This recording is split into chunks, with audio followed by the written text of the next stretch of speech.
I'm a firm believer that to understand the Apostle Paul, to understand the world the Bible speaks of, you really need to know the social, political, and cultural context of the people who are writing then. Today, I have Dr. Christopher Stanley taking an extremely deep dive into the historical context. Do you really want to know what was going on? Do you really want to understand the biblical context, the letters of Paul, and the New Testament? He also has written a few books, and one of them is an academic book that he's giving a few copies away for those who join MythVision's Patreon. I'm going to send him a list of people. We'll probably pull a name out of the hat and be able to send a few free copies to those who join. He also has an option, and you got to stay to the end to be able to find out how to also get a copy of some of his trilogy. So, do you want to understand the biblical world? Do you want to understand ancient Rome, ancient Greco-Roman world? Stay tuned to listen to a scholar explain.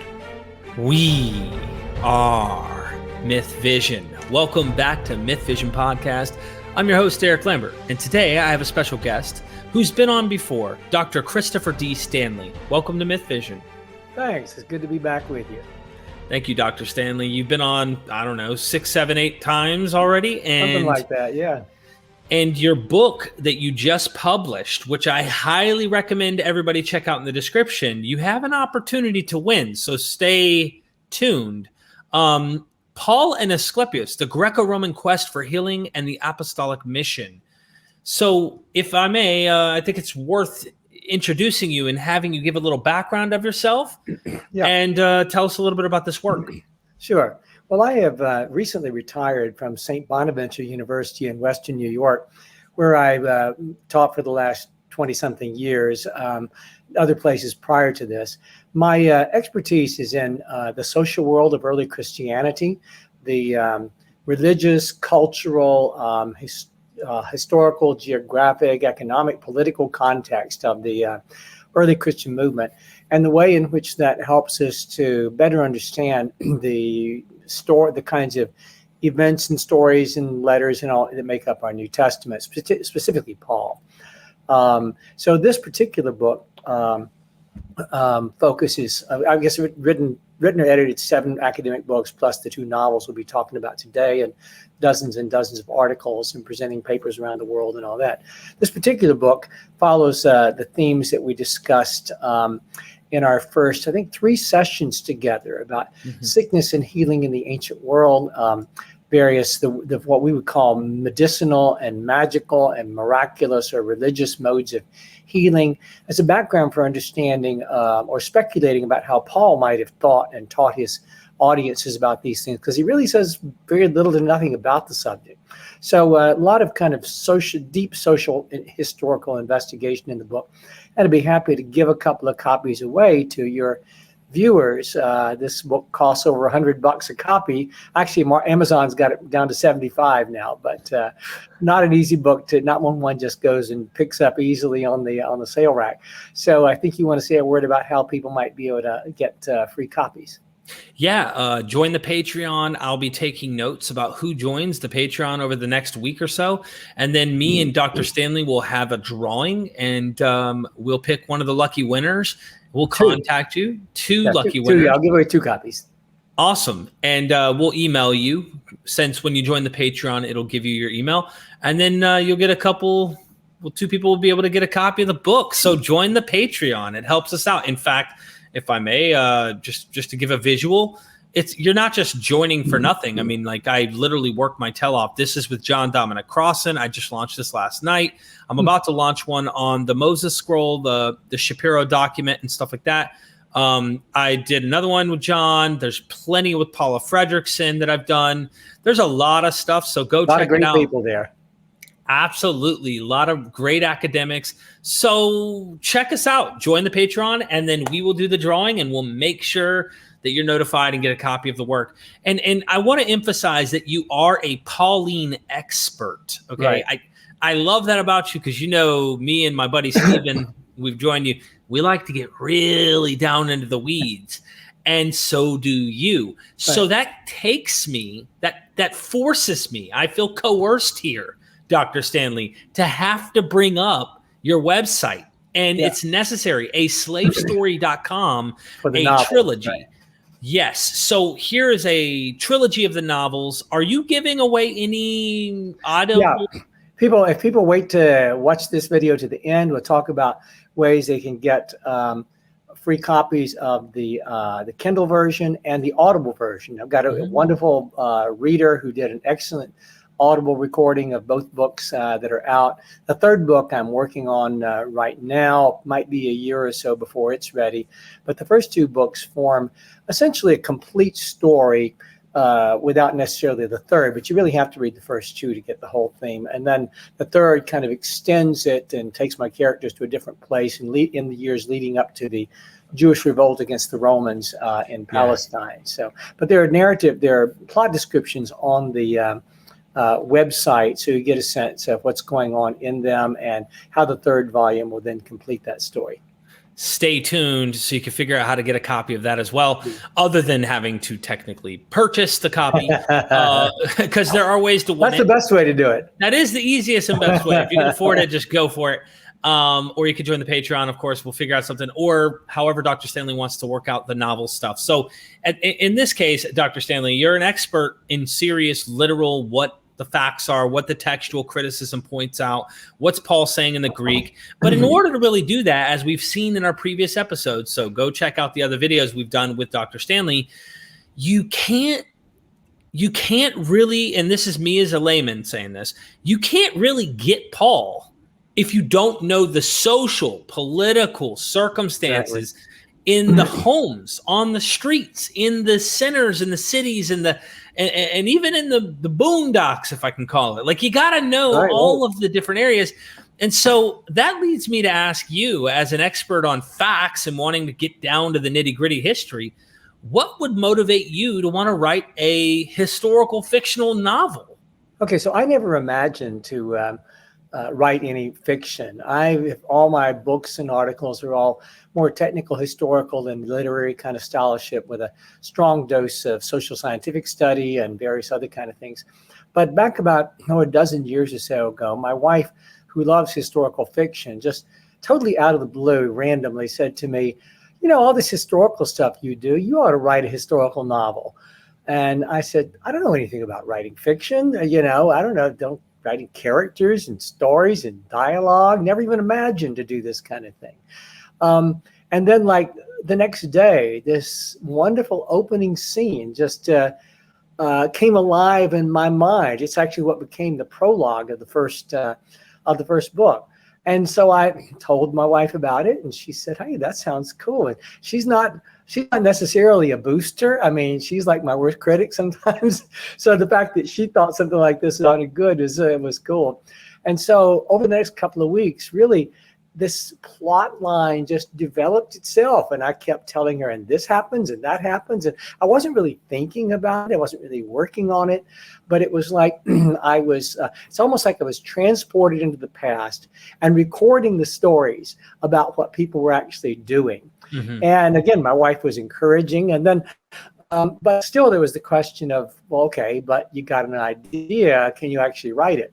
So I was over in the UK I was on a Fulbright fellowship and was speaking at some of the universities there.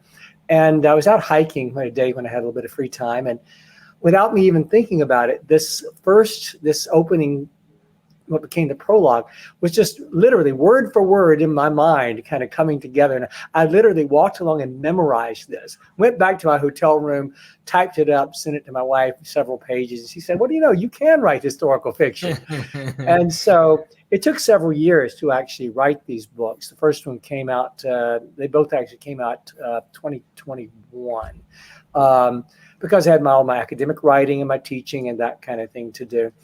But it's just such fun reading, such fun writing, and I think the reviews that you can read on the Amazon page show that the books have been very well received, particularly by other scholars, and I've had a number of people who lead tours of Turkey, because the first two books take place in Asia Minor, modern day Turkey. Had several people who actually lead tours tell me, these books just make this world come alive, and they're recommending them to their tour participants because it's one thing to see, these archaeological sites and to say, okay, this is there. It's another to actually have a story that gets into the nitty gritty of daily life from how slaves were dealt with in a household, to how people went to the bathroom, to sicknesses and health care and a host of other kinds of things, social networks, etc. And it's like bringing all these years of study that I've done regarding the social world of the Roman Empire to bear on a particular couple of characters and places in a way that immerses readers deeply into that world. I find it interesting that you brought this up. So one question I'd like to ask you as I'm diving into this, I just came back from Israel, Palestine, and I was on a tour for 12 days, and we were tracking Jesus, if that makes sense. We went everywhere from Maritime, Caesarea, Philippi, Caesarea, Jerusalem. We went all the way down to the Dead Sea, saw some of the caves, Qumran, the whole nine. And it sounds to me you've looked at some of the other historical fiction that is kind of trying to take this approach of history, and you were kind of cringing at some of the lack of factual data about on-the-ground events of what actually was happening. Exactly. I mean, it's not just the ancient world. I mean, most of the stuff I read that's set in the Roman world makes me cringe. There are some good ones. There are some books that are very well done. But just in general, I think there's a tendency by a lot of modern writers of historical fiction to essentially take 21st century people and put them in the past. And they think, speak, and act like people would today. And, my goal was just to do the opposite. As the British novelist L.P. Hartley famously said, the past is a foreign country. They do things differently there.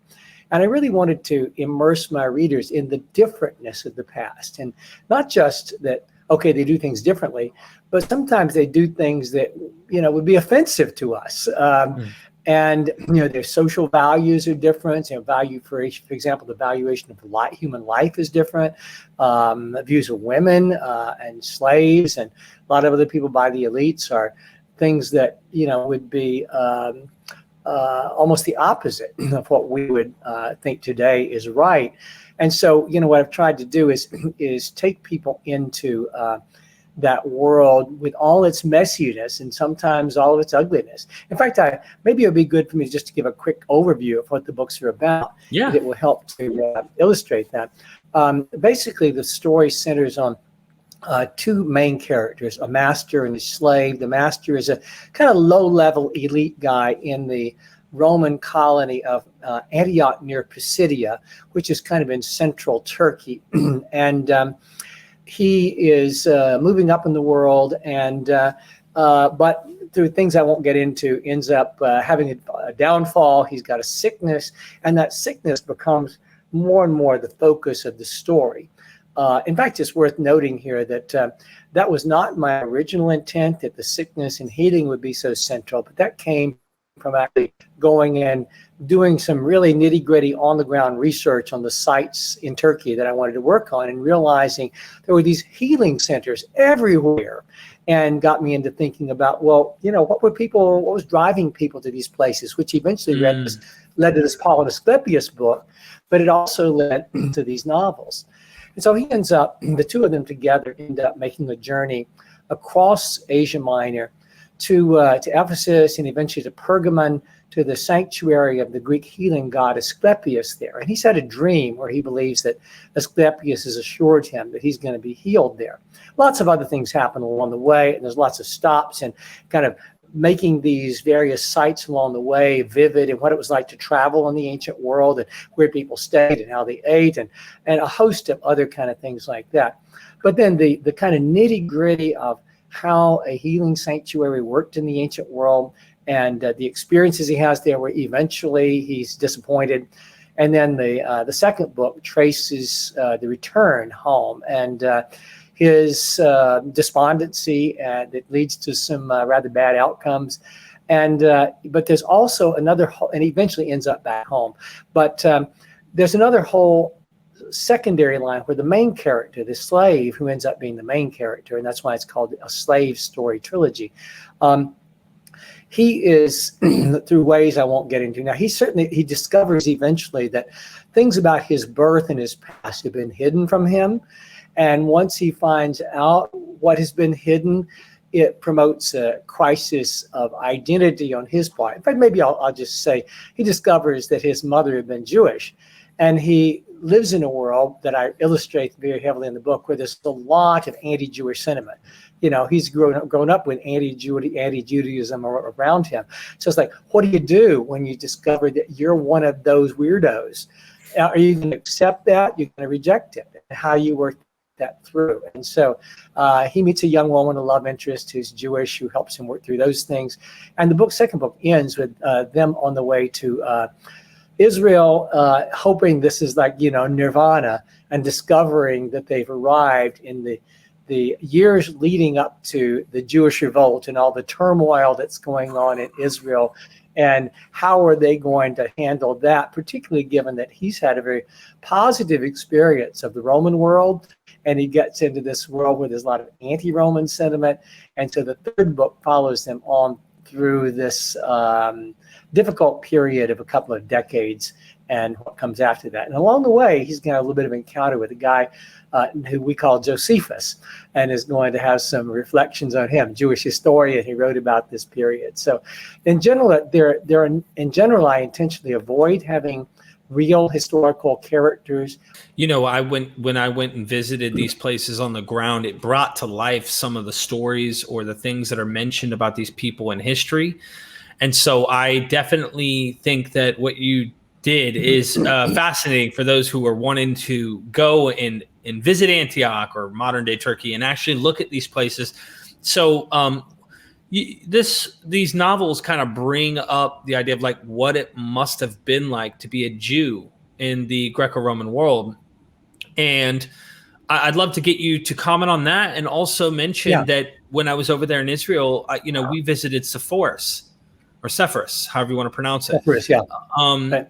Like a lot of the mosaics on the ground when we were there had like centaurs and Greco-Roman images, and these are Jewish houses. So like your novel is painting quite a Mediterranean world for Jews themselves. It's not like they were completely clean of all the cooties from the Greco-Roman world. So that's you know what I mean? It's kind of a blend of things.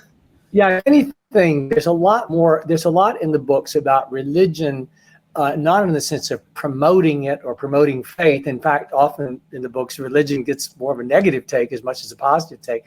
But Greek religion, Roman religion, indigenous religion, Judaism, some Christianity, because religion was central to the Roman social life. And that's something you get a lot of times in historical presentations. Certainly you don't get it in other historical novels. People just don't know about or care about the centrality of religion in that world.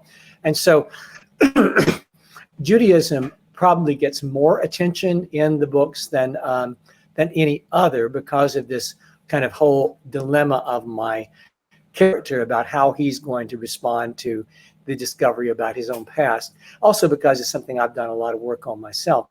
And, we tend to think today of, anti-Semitism and Hitler and this being a kind of modern thing, but there was a lot of anti-Judaism in the ancient world.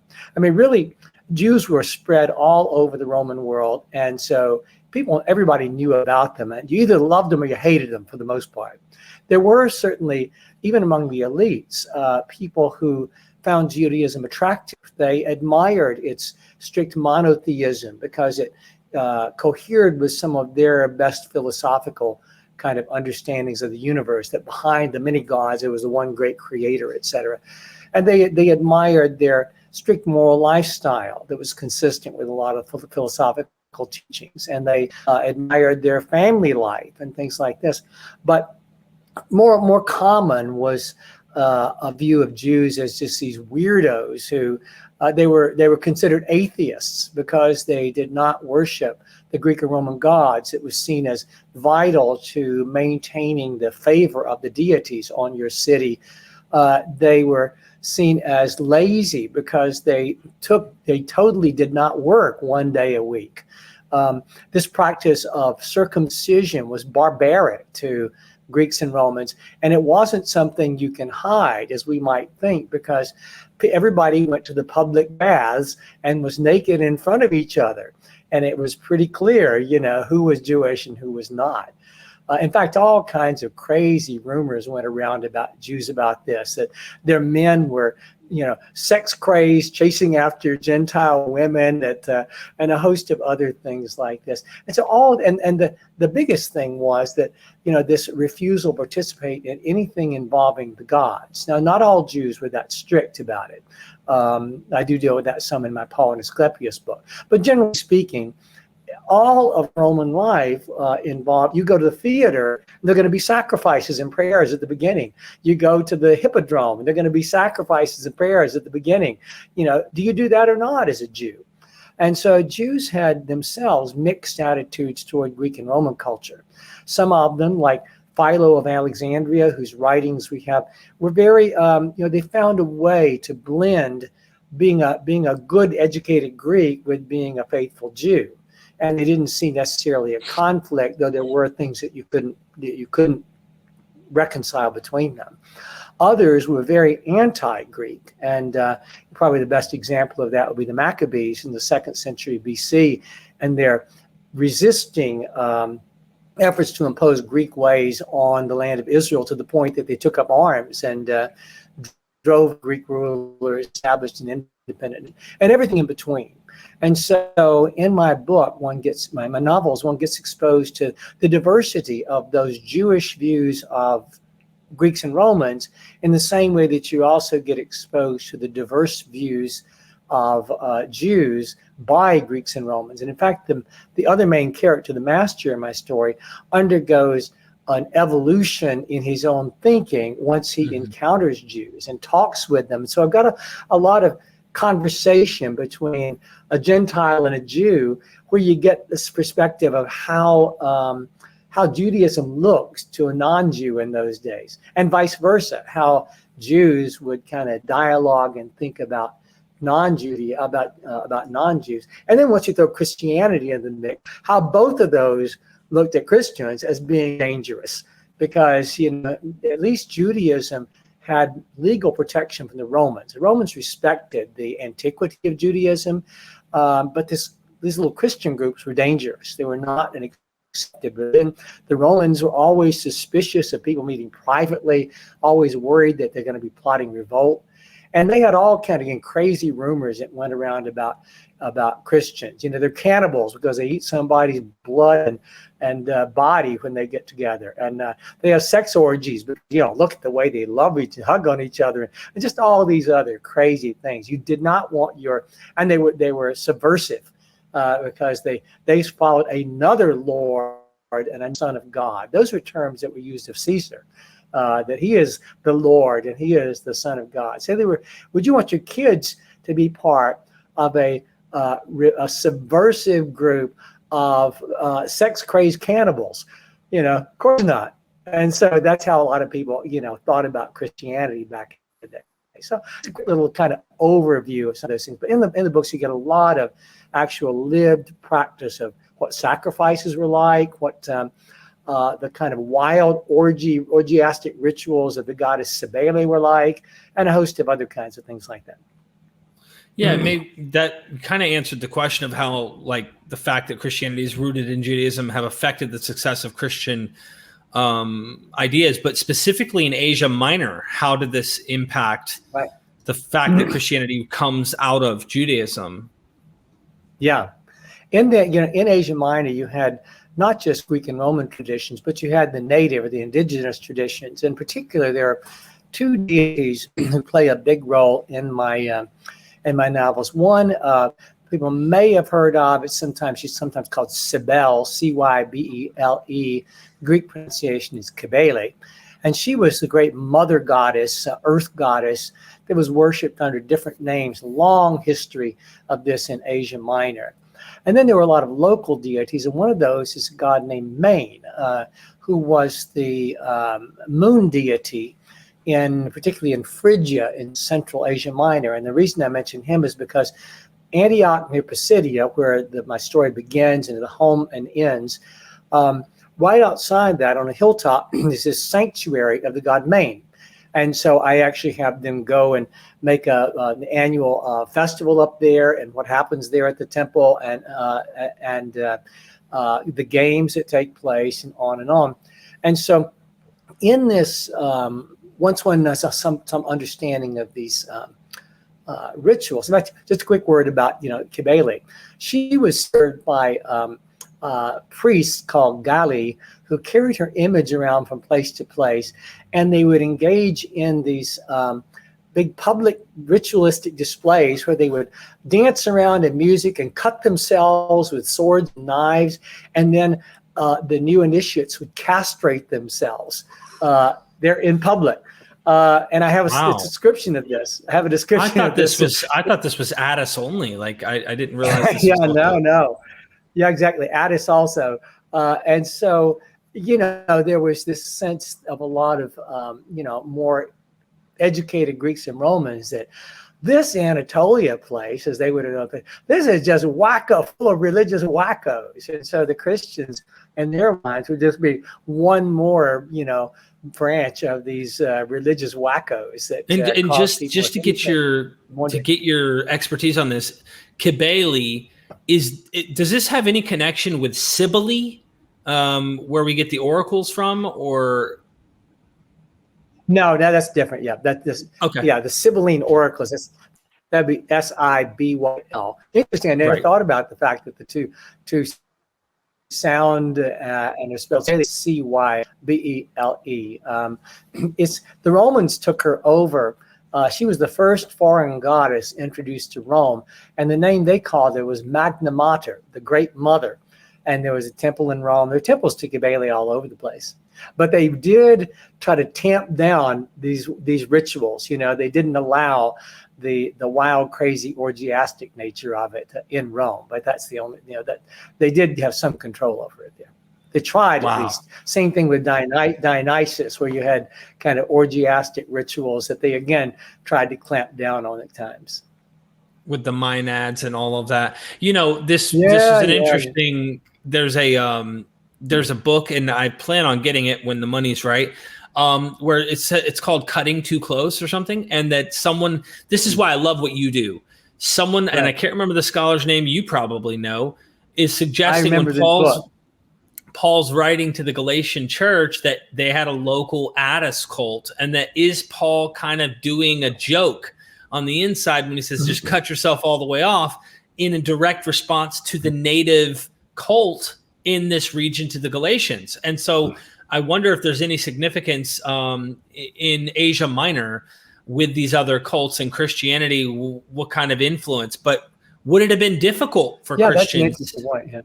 Yeah, sorry, go ahead. The more we understand, the bottom line is, the more we understand about the religious world in which these early Christians operated, the more we can understand both why some people found them attractive, because they were similar to certain aspects. For example, they were similar to people who were, one thing I didn't mention earlier is, some of these Greeks or Romans who were attracted to Judaism actually converted, which involved being circumcised, obeying the Jewish laws, affiliating yourself with the local Jewish synagogue and things like that.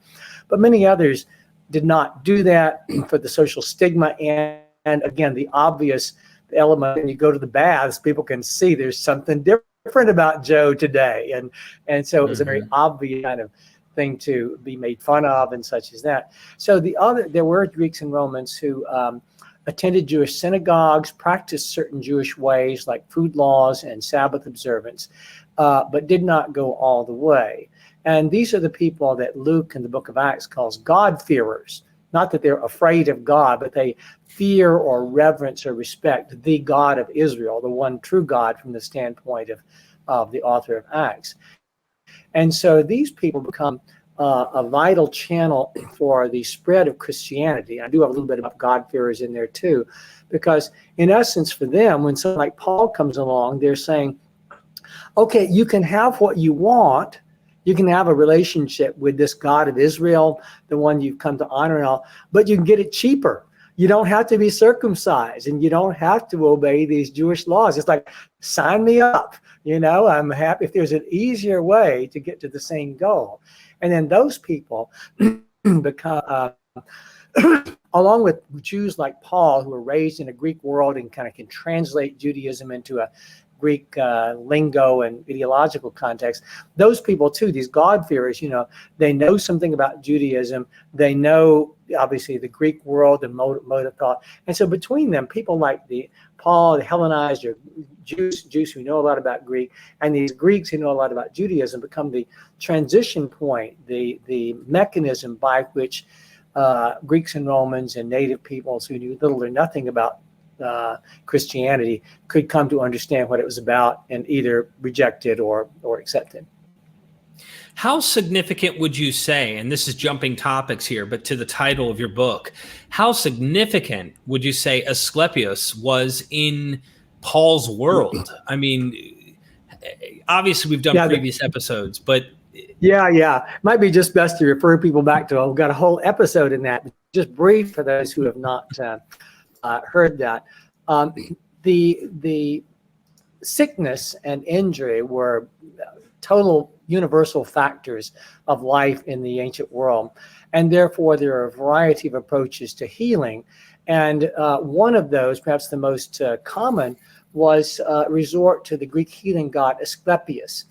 Not only he had temples in every city, there were healing shrines, central shrines that people could go to. People could have a statue, put a little statue of Asclepius on their their shrine they used in the morning to offer rituals to the gods. They would pray to him. And he was unlike most other gods in that he was seen as being fundamentally compassionate toward human beings. He had once been a human, a god who was killed by Zeus because he tried to raise people from the dead. And Pluto was getting angry about that. But then he was elevated to divinity. He was the son of Apollo. And he becomes a deity who is actually a lot of the titles that Christians use about Jesus were also used of him. They have hymns to him as the divine savior, the loving Lord and Master, and the one who gives life, and all these kinds of things. And so in this academic book, part of what I talk about is in the first few centuries of Christianity, the way the various church fathers had to battle against try to tell people, no, you don't keep going to Asclepius. And they did keep going to Asclepius, even Christians, because this was so ingrained in their way of dealing with reality. They also continue to engage in magical practices of healing and various other things that, again, I talk about in that academic book. But some of that comes up in these novels as well. Wow. Yeah, this is a lot about Asclepius, a lot about the dream. People would go to these sanctuaries of Asclepius seeking a dream. Asclepius appeared to people in dreams, and at least so it was believed, and either miraculously healed them. Lots of stories and reports of people left testimonies of the healing miracles done by Asclepius, or would give instructions to the doctors who are also at these shrines about what kind of treatments they should apply, or to the individual sick person about what they should do. And this wonderful, fun book by a guy named Aelius Aristides. Fun if you like reading original ancient texts, but it's fun anyway. Aelius Aristides, the Sacred Tale, 2nd century AD, narrating his extended visits to the sanctuary of Asclepius at Pergamon, the same one that's visited in my book, and the dreams he has, and how the doctors often think these prescriptions he says he's given in his dreams are wacko, but they go along anyway, because if the God says it, I guess we've got to do it. And so fascinating kind of a bird's eye, an eyewitness view of what it was like to be engaging with Asclepius and his devotion to Asclepius as like a personal savior. That makes you think, like, comparing that to the modern world, like in many ways there's going to be differences, but in many ways humans are humans, right? So like, Right. like the typical guy who goes into church and is praying, I hope that girl falls in love with me. And it's like, this hasn't stopped, right? We've been doing this for thousands of years. Exactly. You talk about, the practices of Greek and Roman civic religion and then personal religion. And I want to fuse a few questions together while we're doing this. One of the things is like, how did the Greek and Roman civic religion, what is their personal religion? What is the civic religion? And is there a comparison or analogy that modern times we could give? Like, people are very political. I've said this before, and I don't know if this is a good comparison, correct me if I'm wrong, but like I've said before that I get this really bad taste in my mouth, especially in current political situation in America. But people are just as tribalistic and just as extreme, politically speaking, as some fundamentalists would be, religiously speaking. What is, if you will, civic religion and personal religion in the ancient world? Yeah. There's no such thing as separation of religion and politics in the ancient world. Religion and personal life, religion and economics. Religion permeates everything. The cultural life, as I mentioned earlier, you'd have sacrifices at athletic events and at performances and such as that. And so the Romans were really took this so far to the extreme. It's like, even like there's a deity of your threshold and a deity of the door frame, and every morning, everything that it's like you're surrounded by these spiritual entities, and that the sense that you have to appease them or keep them happy.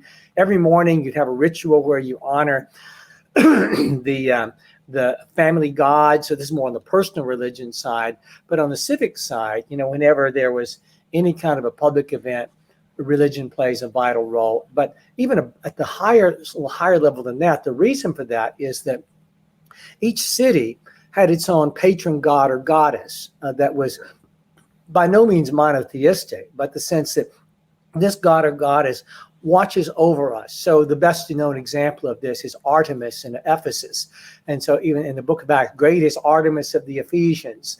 And so it's expected that all the citizens are going to participate in public rituals periodically, annual festivals, periodic events where that center on sacrifice to the gods, and the magistrates of the town play the leading roles in these. In fact, to be a priest of a Roman god was an official government position. There was not something that it's not like, say, the priests in ancient Israel where you're from a particular family. It would be an elite person who was chosen for that role. And it's kind of a way of establishing the unity of religion and government and religion and power in the ancient world. And so we might say today religion was used by the elites to control people. And on the other hand, that people used religion at the personal level, in essence, to get what they wanted. I mean, here's a big difference between modern thinking and today that I bring out a lot in the books. Religion in the ancient world was not about some kind of personal spirituality. It wasn't, I go and pray and, read my Bible or whatever the case may be. Religion was entirely transactional. You address and deal with the gods in order to get what you want. And so you are praying or offering sacrifices or making a pilgrimage because you want good crops or a healthy child or success in this upcoming election if you're an elite person or something, or in order to avert something bad that is happening to you. My wife is sick, my locusts are eating my crops, or whatever the case may be. And so religion was something that was involved. We today might use the word manipulating the gods. It's a bit too strong a word, but because there was a certain kind of element of humble submission that was involved in the behavior the gods wanted. But in the end, particularly with the Romans, it was so ritualistic that at a Roman public ritual, if the priest slips up with a word, they would have the book they got to read the ritual from. If they slip up on a word or they do something not quite right on the sacrifice, they got to start all over, because you have to do it properly step by step. And it's almost, not quite, but it's almost like if you do it all right, the God has to act. You fulfilled your side of the obligation, and now the God is compelled to do what you want.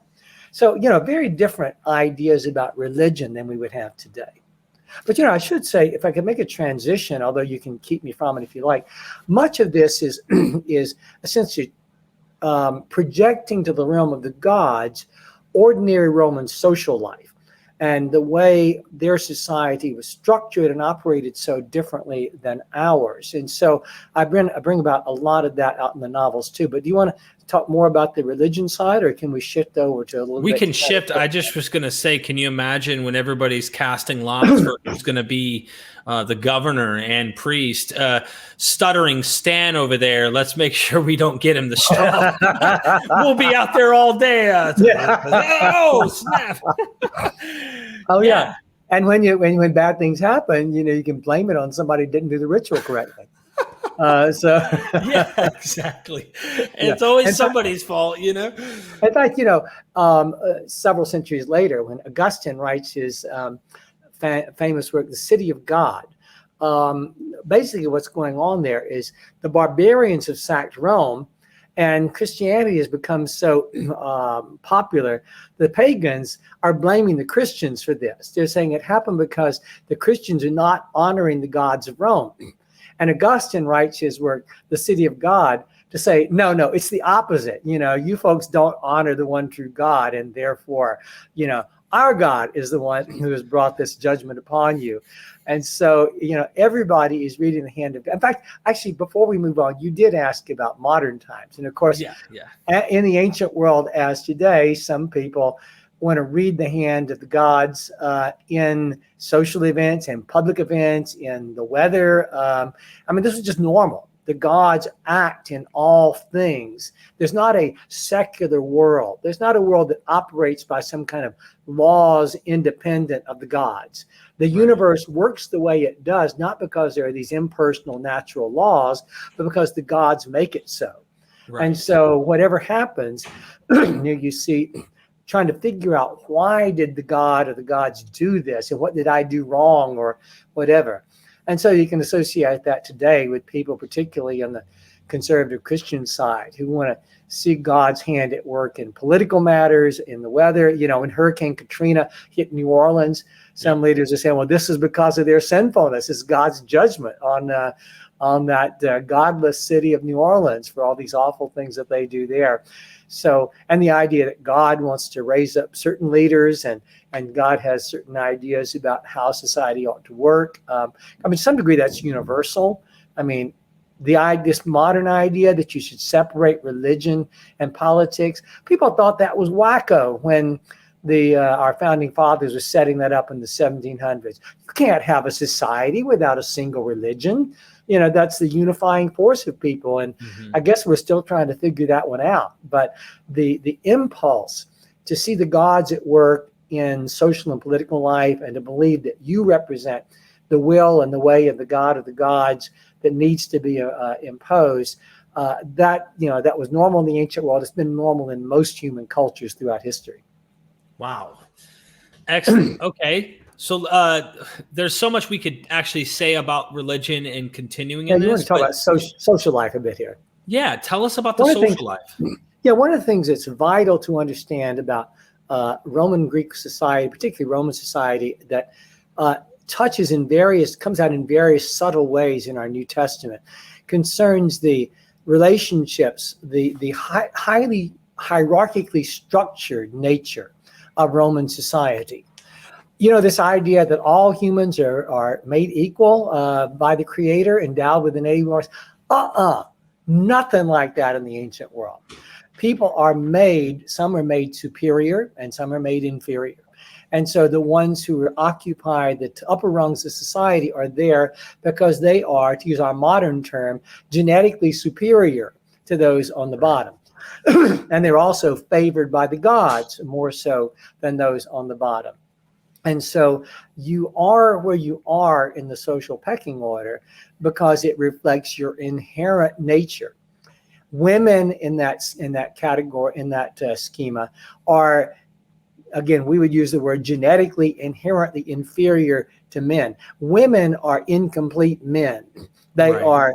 are beings who did not develop a penis and male organs in the womb and came out before they were done, if you want to say. And so women are, again, innately inferior to men, and that's why they can't hold positions of authority in society. Two things. Slaves, This huh? this is evidence that men came up with that idea. Number one, and, Yeah, elite, and all of this reflects the fact that the documents and the social values were framed by right. elite urban males. But also, this is a caste system, a Oh, form of a yeah, caste system. Just to yeah, make that clear for people who are yeah, like, "Huh?" The Hindus, in many ways, still practice or have this kind of system. And I think yeah, you could almost argue a form of caste system exists almost anywhere. It's just kind of been reinterpreted over yeah, in different yeah. ways. But Caste system might be a little too strong in the okay, sense that in the Indian system, you have these four clearly defined categories. You don't have that. It's more gradations okay. in the Roman thought. But then the slaves are at the bottom of everything. And, they're slaves because they're inferior. And so either they were conquered in war, which shows they were inferior because they wouldn't have lost if they were, equal to us. And their gods are seen as inferior to our gods because they were defeated by our armies. They're also inferior in the sense that they are not seen as having the intelligence and the ability. They're basically, slaves are not human beings. Slaves are classed and treated like a donkey or like a hoe. They're defined as human tools, or not even as they're human tools might be the best way of putting it, but are they even really human is a question and point there. And Right. so what's really odd about this system, though, well, before I can get to that, I got to say one more point. So basically, in the ancient world, honor is the primary currency. It's an honor and shame. Today, money is how we value people, right? People, the billionaires, whatever, they're the top. Money didn't matter so much in the Roman world. What mattered is your family ancestry, and that you were born of one of these elite patrician families. It didn't matter if you had money; you were going to be at the top of the pecking order. And then there's a gradation going down from there. And so people at the lower rungs of this spectrum are expected to honor and serve the people above them. And then benefits flow downward. The people on the top do things for the people on the bottom. There's no social service system, no social safety net. And so you want to be attached as a lower person to someone who's further up the rank to you, called your patron. And so people who were kind of in the middle of the range, they would go every morning to the home of their patron, and this is depicted in my novels, and greet them and ask what they can do that day for them, and if they have needs, or go ask them for help. And they would follow them around the city when they go out in public, because the modern ideal of humility, a Christian ideal, no, none of that. You got it, you flaunt it. You show people how powerful and influential you are. And so you walk through the city with these clients behind you, and with a crier in front of you saying, "Make way for Chris Stanley," whatever. And everybody's got to make way for you. And so there was this everything about social interaction was meant to reinforce your place on the pecking order. And so if I am a wealthy elite man and I give a meal, if I invite my my clients, which I might in order to get them there, some of the lower ranking people, they're going to sit further away from where the action is going on, and they're going to get poorer food. So it's kind of like if you imagine a banquet hall today, I and my buddies are sitting up at the front, and we're having steak and lobster. And then the people a little further back are having like grilled pork chops, and the people at the back of the room are having hot dogs. And it's there constantly, this reinforcement in everything that you do of your place in the pecking order. And basically, you're born at a particular place and you stay in that particular place. You do whatever your parents did, with one exception. And this is what I'm leading up to: slavery. I mentioned that slaves are at the bottom. But there was this kind of ambiguity about that, because slaves are also in elite households very close to the family. And so we have to put out of our minds, and slavery is central to my novels as well. We have to put out of our minds the idea of slavery that we have from Southern American practice. Slavery could be brutal like that. Masters, particularly out on farms or in the mines, slaves were treated horribly. But just as slaves who worked in the household in the South were treated better than field slaves, even more so in the Roman world. And a person who was a slave, who worked closely with the master or the mistress, could gain all kinds of privileges. And if you were a slave, with the master's approval, you could own property. You could even own other slaves. You could work outside the house and make money. And the master would use you as his agent to carry out his business. And you represented the master. And so, in fact, Augustus ran the empire through his slaves, educated imperial slaves. Often some slaves were better educated than free people, than the free elites, and certainly than the ordinary people. And so, believe it or not, it was better to be a slave in the household of a good master than to be a poor free person. Mm. And the other aspect of this is slaves were very often liberated. Maybe by the time they got to be 30 or so.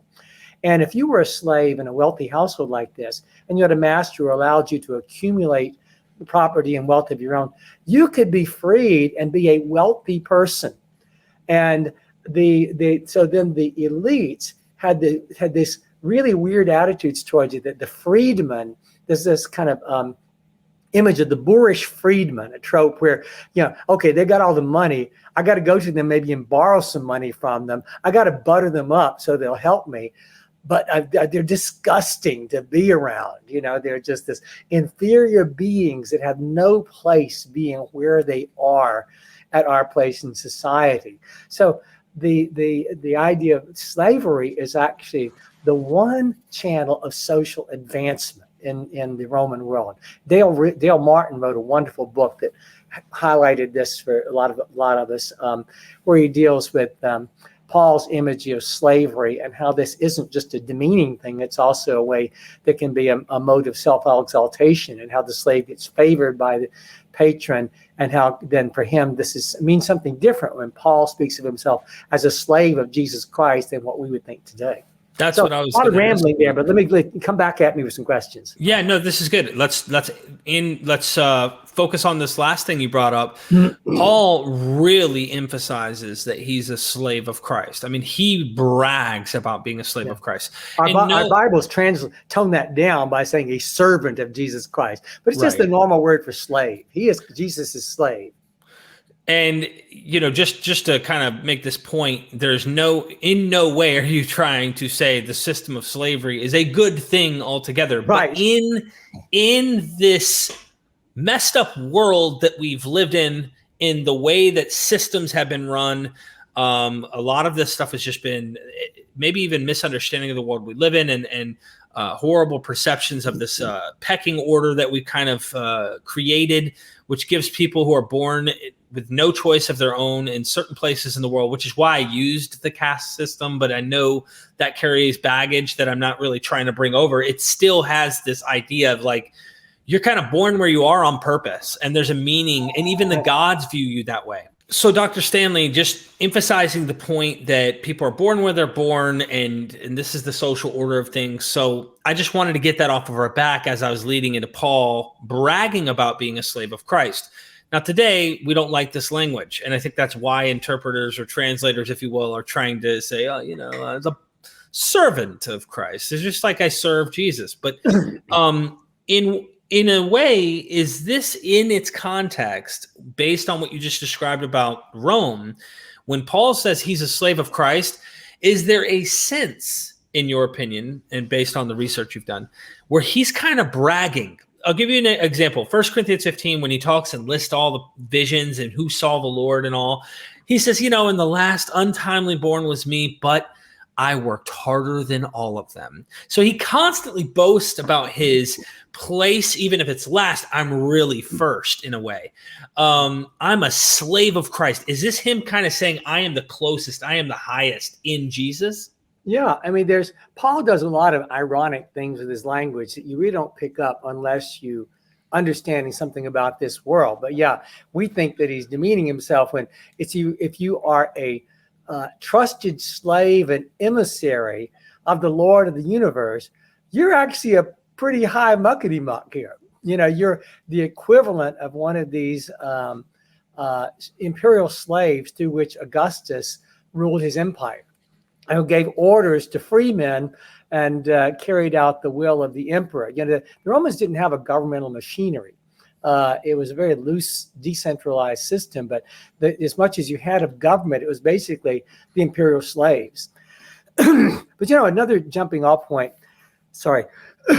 from that's worth noting is once you understand how rigidly hierarchical this world was, you come to see how radically subversive the message of Paul was. When he says something like, in Christ, there's neither Jew nor Greek, male nor female, slave nor free.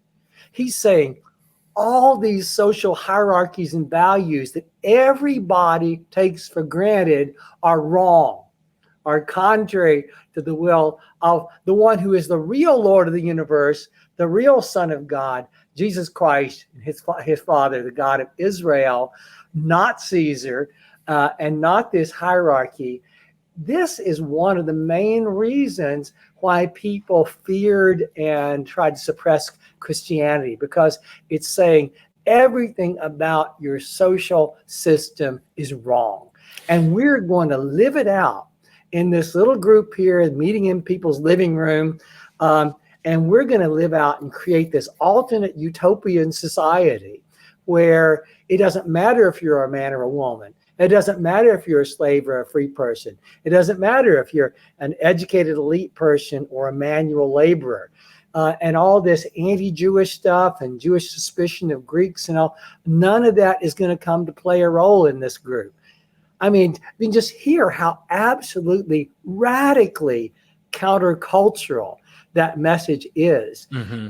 It can, but it's inspiring for the totem pole, right? This is one of the questions I want to ask you about this, because this is a mind-blowing thing to think about. I imagine, I'm hypothetical here. I can't like predict that this is exactly what happened, but I imagine, statistically speaking, if Paul was a rich man, yeah, I don't know if he would have enjoyed this philosophy or even taught it. But he seems that he's not at the top, but he also doesn't ever, from what I understand, say he's a slave. He's not the bottom. He's this guy, though, that seems to fit some category in the middle, maybe, or below the middle, where he has to work. He's a hard worker, but he's connected with people on the lower level, mostly, it seems. But he has some patrons who are able to finance him. So I have a hard time knowing, like, how successful in this world would this kind of subversive message you're describing really be at first? And yeah, I ask that with the caveat of suggesting, when we look at Luke and we look at Matthew, Luke's like, blessed are the poor. But like Matthew goes, blessed are the poor in spirit. Like, right, somebody's not enjoying this whole go sell everything you own and come follow me message. Yeah, you know, it's interesting. I'm going to share with you something I've never actually put in print, and I don't think I'm the only one who thinks this way, but I don't see Paul the way you just described him socially. But the very fact that he is educated and able to write these letters says that he grew up in the rarefied atmosphere of an elite family, an elite Jewish family. And the fact that he is having to work with his hands, Acts describes him as a tent maker. He never actually says what he does. I think is something that's been forced on him and that he's embraced, because I think he's rejected by his family. I think when Philippians 3, when he talks about, I've suffered the loss of all things, I think he literally means that. He was kicked out of his family. He lost his access to financial resources. He lost his social status that he had growing up. And so, when he takes pride in his manual labor, I think we've got to hear in the background there, not somebody who grew up as a manual laborer, but somebody who's kind of got this pride that I'm willing to do this in order to serve Christ. But you know what? I wasn't made for this. Wow. So I think he's picked this up, and it's that kind of like today, maybe a gentleman farmer, might take pride in being a good farmer, but he's not like that person who's a sixth generation, scrabbling around on the dirt to survive kind of person. He does seem a bit clever to be able to get finances and to organize the way that he does. I don't imagine, just hypothetically, a slave that isn't being taught by someone who is in a higher up position. Like, he seems to be organizing quite well and defending himself quite well. So I would imagine being from a sophisticated background. If you're a person from the upper echelons of society, you can take a kind of a chosen pride in being a manual laborer. You can take a kind of chosen pride in being a slave.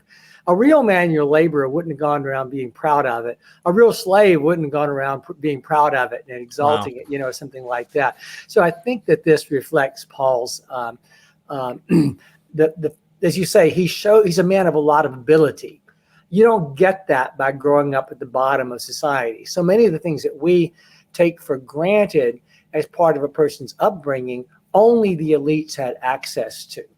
And so with that, then that being said, I think Paul is embodying in his own self the kind of person he wants other people to be, a person where, people, his own social background, he's not getting credit for that anymore. His affiliation with the Jewish community, doesn't have that anymore. Doesn't have the leisure that came with being a member of an elite family, et cetera, et cetera. But he's saying, that's okay, because I got something better now, and you can have this something better too. And we're going to build something better. We're going to build a better world. But here's where two kind of implications I want to draw from that, one from the ancient world, one from the modern world. Well, but Paul, on the other hand, does not criticize the Greek and Roman world. He doesn't tell his people to go out and work for social change. He doesn't tell them, go work for the abolition of slavery, go work for women's equality. No, partly that's because you didn't have a democratic society where, the ordinary person just didn't have any input into the political system. But partly it's because he and all his followers believed the end was coming soon. And that's when, so we are living between now and the short time that returns in a kind of a prior glimpse of what heaven is going to be like, of what this kingdom of God is going to be like. We're trying to embody it here on earth. Having said that, when I talk about these things, I get excited about them, at the same moment, I'm just feeling such a revulsion at what Christianity has become today, right? In America. The idea of Christianity as this radical countercultural phenomenon that's promoting social egalitarianism, that's looking out for the poor and the needy, that is where everyone has a place, and it doesn't matter who you are, where you got money and power or anything like that, and where you're not trying to dominate society, but you're trying to model out a kind of a better option and a better world, such that people will see and be attracted to this thing that you're doing here. That particularly, if I could be a little personal here, the kind of Bible believing Christianity you and I grew up with is just the opposite of that today. And it's just so, election just yesterday, I think you share some of my revulsion at a lot of those kind of things that Jesus or Paul would throw up their hands at and run from. Yeah, 100%. And there's funny videos out there about various. I say that as a Christian myself. Right. And of course, that, but that's a good thing. I think there are people who can model themselves in good as good ethics and good ways in participating in society while having faith. I do want to bring us as we're getting close here to the end, because there's actually much more we can dive into. Oh, yeah. As I'm sure we could do a whole nother episode. But specifically, as we're approaching this, I wanted to ask, since we thought Paul might have come from an elite background, does this give any validity to Acts and Gamaliel to try and argue that maybe he had been taught, even though in his own letters, which we have to be highly critical and question everything Acts tries to present about Paul, because it doesn't get facts right about Paul in many cases. It makes me wonder if there's some rumor or tradition, or did Acts kind of, Luke, whoever the author of this is, pull this out of his hat to give kind of pedigree to Paul. But if he comes from an elite family, could he have not been trained by Gamaliel? Yeah, it's for the sake of your audience, what Derek's referring to is in the book of Acts. It says that Paul, before he was a Christian, he was studying with the head Jewish leader of the Pharisees named Gamaliel, and it's there's no evidence in Paul's letters to support that, but I think there's a lot of indirect evidence that could at least lend plausibility to something like that. Paul says, we got to have Paul, if the book of Acts is correct that he grew up in Tarsus, he grew up somewhere in the Roman world. And if we grant Tarsus is not a place you would make up as a home for Paul. How does he end up in Israel? How does he end up persecuting the church there? I mean, he himself talks about having gone up to Jerusalem and persecuting the church and all that. So what took him there?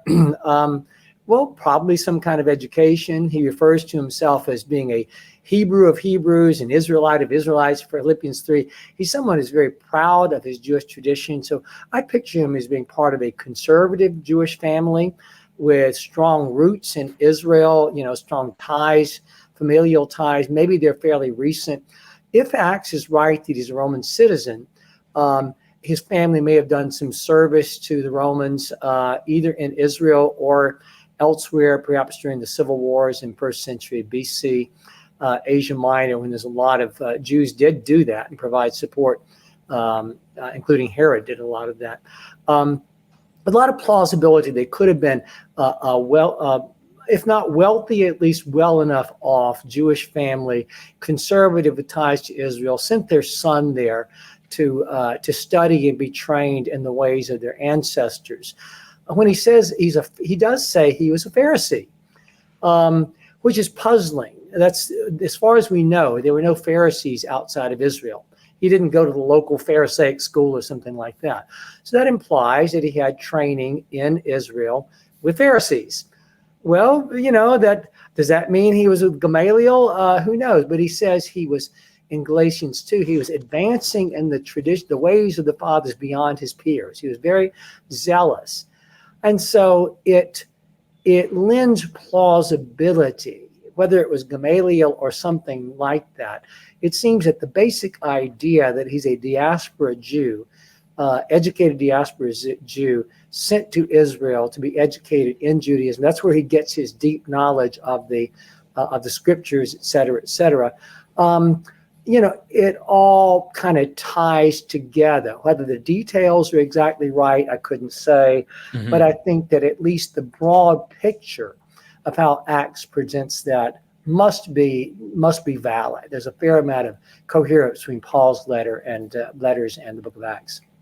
Final question, as we've been talking about Asia Minor, I opened the book of Revelation again. And who are the churches? Then where are they at? Asia Minor. Right. So I wondered, this author who's on the island of Patmos is quite radically anti-Roman. Not a big fan. I definitely read Revelation to be speaking about Rome, at least Mystery Babylon. I'd take Revelation 11 when it talks about Egypt and Sodom. I'll take that as Jerusalem. But it's probably those who are cooperating with Mystery Babylon. So like they have the mark. They're the people who are playing along with Rome. In Asia Minor, is there anything significant on the ground that you would say leaps out at you now that you actually, I look at you as kind of this robot, a human of a robot, who actually kind of can situate themselves in this kind of world And when they read it, they're like, whoa, I would have never seen that. Is there anything in Revelation that you could think of that might leap out at you from you being able to situate yourself into that culture in Asia Minor? Well, I hadn't thought about it quite that way. We do have, totally outside of Judaism, there are, particularly in some of the Sibylline oracles, some anti-Roman sentiments, certainly in Egypt, where some of those came from. Mesopotamia, we know there were some anti-Roman sentiments. To some degree, there's anti-Romanism everywhere. But was there anything distinctive about Asia Minor in that regard? There was, during the period when the Romans ended up taking over, there were wars between them and the rulers of Pergamon, the Mithridates and others, where eventually the last of that family willed their empire to the Romans, and that's how they came in. And they gradually worked their way over and took things over from the Seleucids, etc. But there was not a... by the time we come to Paul, the Romans have been ruling for a couple of centuries in Asia Minor. And it's pretty well integrated into their system and their culture, insofar as at least the cities are concerned. Now, one of the things we often, again, comes out a little bit in my novels is that the countryside was very loosely touched by Greek culture and by Roman ways and such as that, more so around the cities, less so outside of them. The Romans did not come in, nor did the Greeks, and impose some central governmental system or social system. They basically planted cities, and the culture and influence radiated outward from those cities. We see this today in America with like people who are out in the country versus people who are in the different cities. Values. Exactly. I mean, you look at the maps of the various states and the voting, and red and the blue, and it's like the rural areas are red and the cities are blue. Right. So you certainly have some rural-urban activity. But Paul, actually, one other little thing about Paul is a man of cities. Not a single word anywhere in his letters or in the book of Acts of him just gathering a group of people together in some village or on a farm and, or staying at a local farmer's house and talking about Jesus. Paul is a man who is at home in the world of cities. And so he is going to be reflecting that ethos. And if anything, the only place I would see would be more within the framework of Judaism. And even in Asia Minor particularly, Judaism is favored by the Romans. Jewish historian Josephus preserves a number of decrees by various Roman officials where they are protecting Jews when they've appealed to Rome for help. When the local Greek officials of a city are trying to get them, insist that they come to court on their Sabbath, or if they're a citizen, that they serve in the army, or various other kind of things that Jews could not do because of their religious scruples. And the Romans, interestingly, side with the Jews. So if anything, Paul's background as a Jew would have made him more sympathetic to Rome rather than less so. So I think it really is this Christ experience and being involved with this early Christian community that's already got this apocalyptic ideology that yet God of Israel is soon going to bring in his kingdom and to bring down other kingdoms, which above all means the Romans. That Paul, I think, more absorbs this in the Christian culture that he's part of. If we can use that modern term Christian here. Go ahead. No, I think it's funny. The book of Acts, when he ends up on the shipwreck on the land of Malta, this little island, like he doesn't proselytize or try to preach to any of them. But notice, as soon as he gets to the next city, he's like, "Hey, everybody!" Yeah. So I think, If I could add in one other point before we close, back on the social values side, that I think might be really interesting to your readers.